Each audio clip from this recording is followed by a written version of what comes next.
শুক্রবার তারপরে ছেলে পেল বাবাকে বাসাতে, তো সেই সুযোগ তো হাতছাড়া করা যাবে না। আসসালামু আলাইকুম, কেমন আছেন সবাই? তো আমরা বেরিয়ে পড়লাম ঘুরতে। আর এই যে আমার ছেলে রেডি হয়ে একদম চাবি নিয়ে সে ড্রাইভারকে চাবি দিচ্ছে, মানে সে কখন বেরোবে অস্থির। কেন আমার ইচ্ছা ছিল একটু বিকেল বের হওয়া, তো সে তো একদম দুপুর থেকে রেডি হবে মনে হচ্ছে। তো আমরা মা ছেলে বেরিয়ে পড়লাম রেডি হয়ে। তারপরে আবার কি হলো, আবার একটু লেট হয়ে গেল, তো বাবু খেলতে শুরু করে দিল।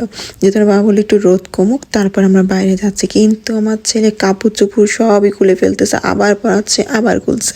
তো এই করতে করতে বাপের সাথে সে আগেই নেমে পড়লো, পরে আমি আস্তে আস্তে আবার নামলাম। তো নামতে আমি দেখলাম আবার লিফটের লোকজন, তো ভাবলাম ওরা বেরোক তারপর আমি যাই।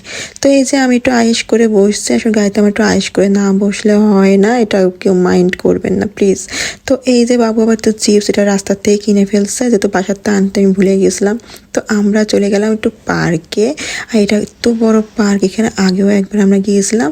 তো ওইখানে হচ্ছে বাবুকে ঘোরাটা আমাদের কাছে সুবিধা মনে হয়।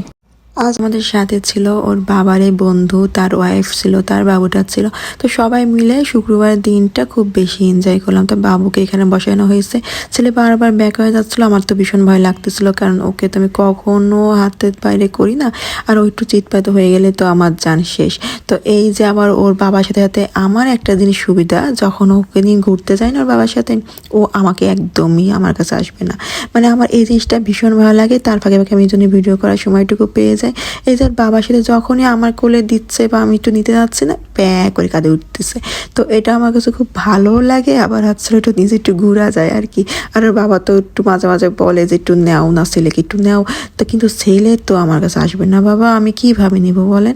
তো এই যে আমার এখানে চলে আসলো, কিন্তু আমার বাবুর তো এটার বয়স হয়নি লাফালাফি করার, ও ব্যাস দেখতেছিল এই আর কি। মানে পুরো ফ্যামিলি নিয়ে অনেক মানুষ কিন্তু এইখানে আসে শুধু ফ্যামিলির সাথে সময় দিতে, যেহেতু অনেক বড় জায়গা, অনেক সুন্দর। তো এখানে ঘোরার জন্য কিন্তু বেশ সুবিধা, সবারই খুব সুবিধা। আর এখানে আমরা একটু খাওয়া দাওয়া করতেছিলাম, আর ছেলে বাবাকে ডাকতেছে, আবার বাবার সাথে খেলতে লেগে গেছে, মানে ফুটবল খেলা হচ্ছিল ওখানে। তো ওইখানে ছেলের খুব মজা পাইছে, সে মানে পা দিয়ে এটা চালাচ্ছে, মানে এক কথা ছেলে অনেক দিন পর বাবার সাথে বের হয়ে ভীষণ মজা করলো। যেহেতু ও প্রতি সপ্তাহে বাবার সাথে ঘুরতে আসে, কিন্তু ওর বাবার অনেক ব্যস্ততার কারণে প্রায় 1-2 মাস যাবৎ ও বাবার সাথে একদমই বাইরে বের হয়, সময় পায় না। এগুলো কীরকম হয়, একটু সামান্য সামনে একটু ঘুরে আসে, তা আবার রাতের বেলা সিমসামভাবে, কিন্তু দূরে কোথাও আমাদের ওভাবে যাওয়া হচ্ছে না প্রায় 2-3 মাস ধরে। তো ব্যাস এইটা একটা সময় পেলো, আমার বাবার সাথে খুব মজা করলো।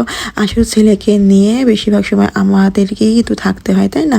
তো এই সময়টা বাবাদের পেলে ওরা একদম মনে হয় আকাশের চাঁদ পেয়েছে। তারপর আমরা একটু বাইরে গেলাম একটু নাস্তা করার জন্য গুলশানের দিকে।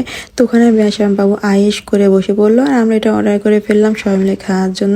তো কেমন লাগলো অবশ্যই কমেন্টে জানিয়ে দিও। আর সবাই ভালো থেকো, আল্লাহ হাফেজ।